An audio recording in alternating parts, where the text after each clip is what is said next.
What's up, everyone? We are here in quarantine at home, and I'm gonna go ahead and teach you how I make my coffee.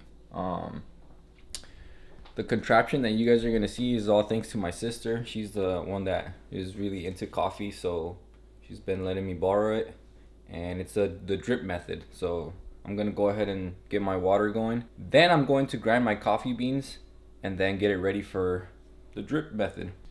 I mean, look at this thing. It looks like a piece of art. I think this would probably be something that I could probably see at a museum or something, but yeah, my sister's in the game, the coffee game, so she let me borrow this one. This is for a single cup, and I will be brewing some Phil's coffee, some aromatic Arabic, which is a dark blend that I like. So I'm gonna go ahead and get my grinder. My grinder right here.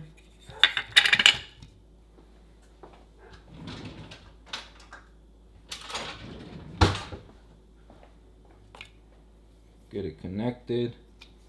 Alright, I'm gonna start grinding my beans. So for a single cup, I use a fourth of a cup. Yeah, fourth of a cup. And then like a little bit more at the bottom. Like less than, way less, like not a third, maybe like, let's say a fourth of it. A fourth of the way up. And then put them in there. Boom. There's my coffee beans. Alright. Now we grind. Get the water going.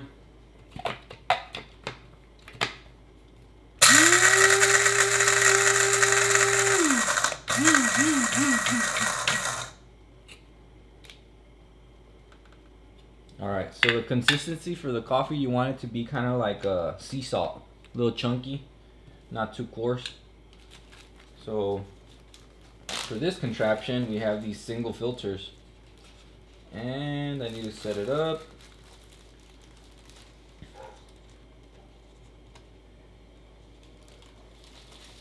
So I get my single filter.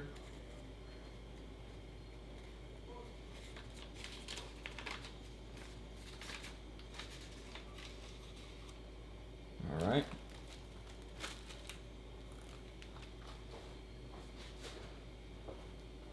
Then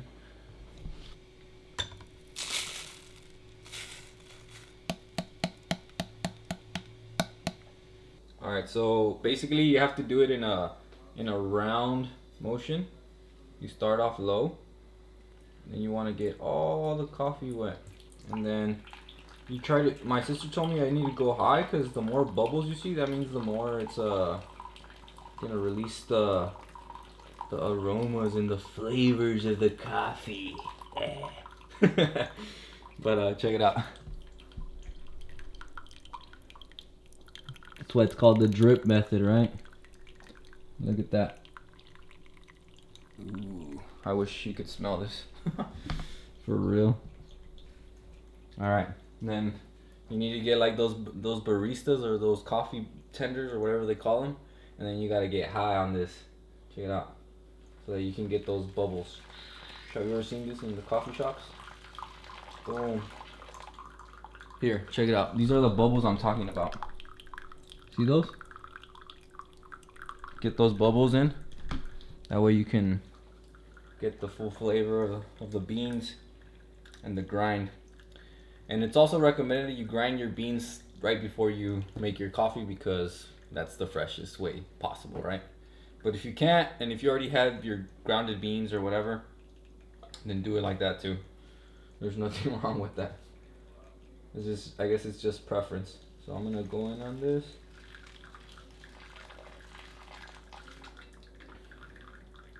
I think that should be good enough.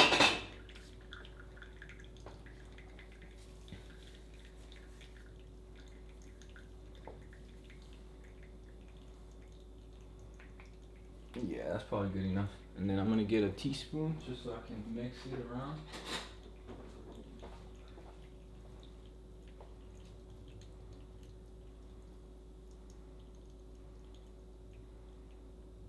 Okay, so that's good. Grab this. Obviously there's more in there, but done. Okay. So once you're completely done, bring it out. This is when I put in the milk. So check it out. Like I'm only gonna put in a little bit of milk. That's all it needs.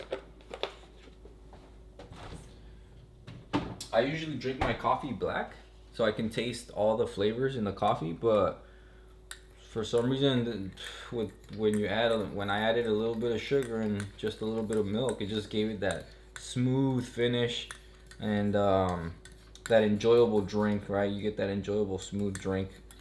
And there you have it. We just made some drip coffee. Enjoy. Cheers.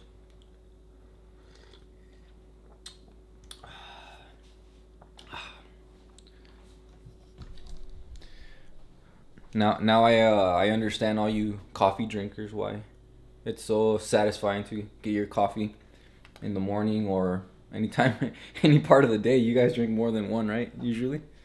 Write in the comments how many cups of coffee do you drink a day? What's normal for you? Well, I'm gonna enjoy this. See you guys later. Peace.